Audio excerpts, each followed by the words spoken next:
Tem uma coisa que nunca deixa de me fascinar, é o apetite humano por histórias. O cérebro é uma espécie de maquininha de buscar nexo e, quando não encontra, de construir nexo. Na verdade, a gente está construindo nexo o tempo inteiro e realizando predições a respeito do ambiente e comparando essas predições com o que efetivamente é mais... se encaixa melhor.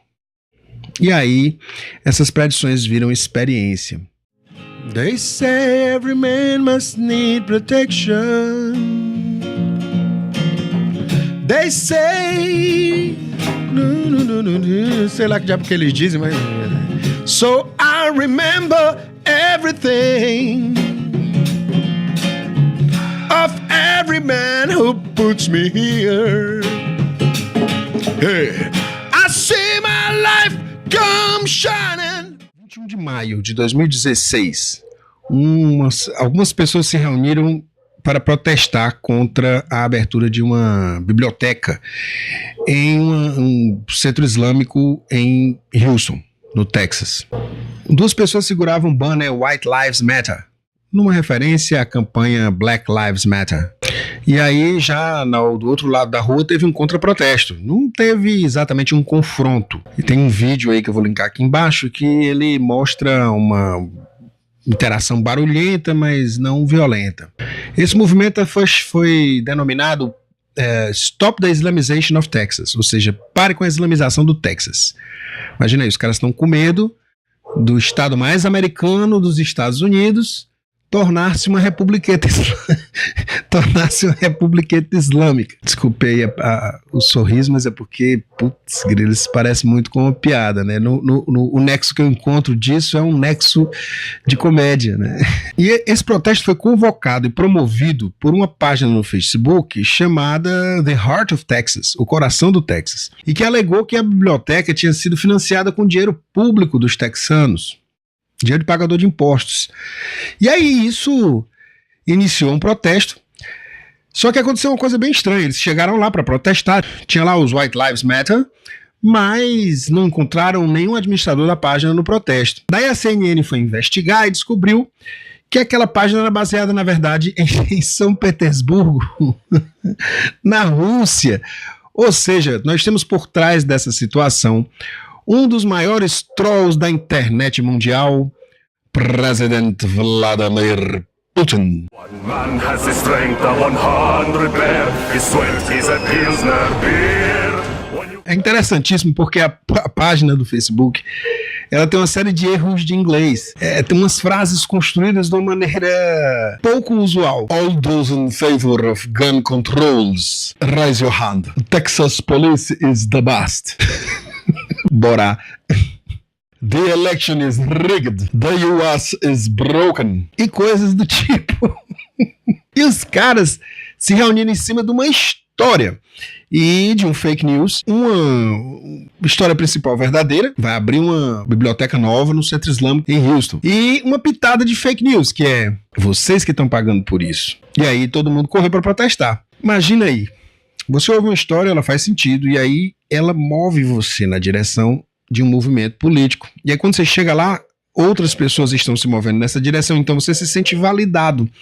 Daí você vira uma multidão. Seu QI cai alguns pontos e você se torna mais um idiota útil. É impressionante como o nosso cérebro nos prega peças desse tipo, porque nós somos praticamente montados em cima de histórias. A gente se comporta, sonha, pensa, se planeja para o futuro baseado em histórias que a gente ouviu ou histórias que a gente contou sobre nós mesmos.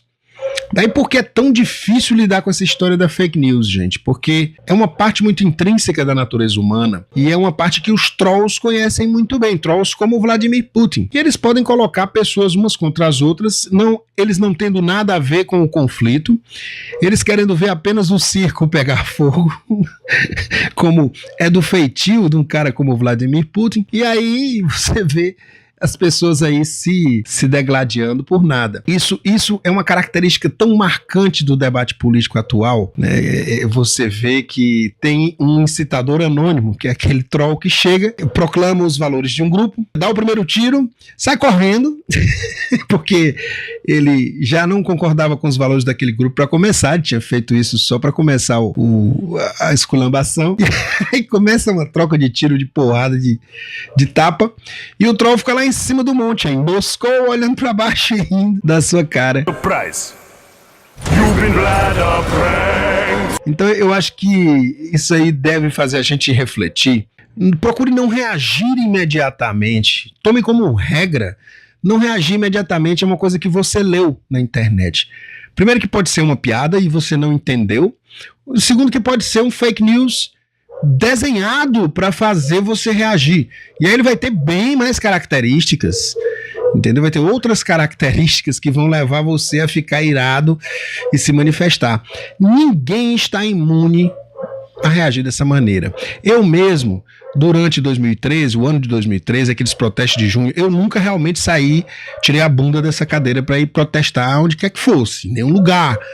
Tá, vocês podem me chamar de ativista de sofá, ativista de Facebook, fiquem à vontade. Eu detesto multidões. Eu prefiro ficar menos burro aqui na frente do computador, porque depois é mais fácil de me corrigir. Quando eu tenho muita gente validando a minha estupidez, fica muito mais difícil voltar atrás e reconhecer meus erros, né, gente? Então, assim, eu quase me torno, em 2013, um anarcocapitalista. Isso é quase uma doença mental.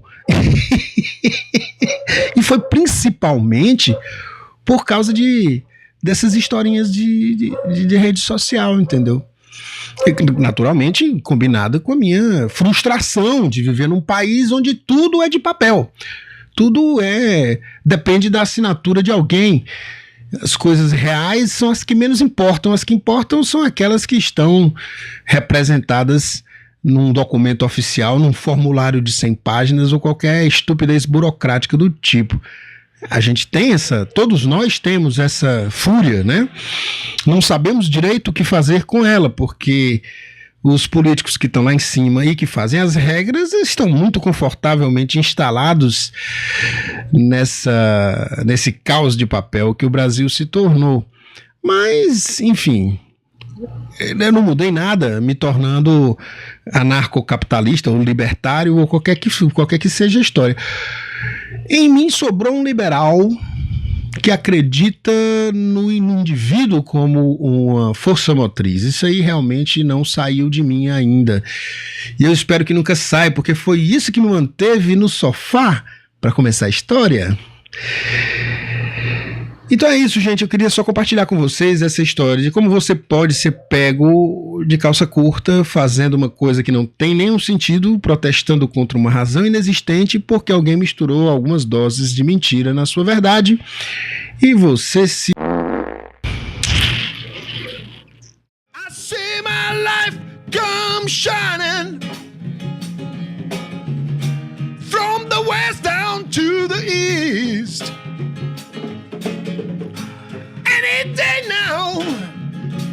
Any day now, I shall be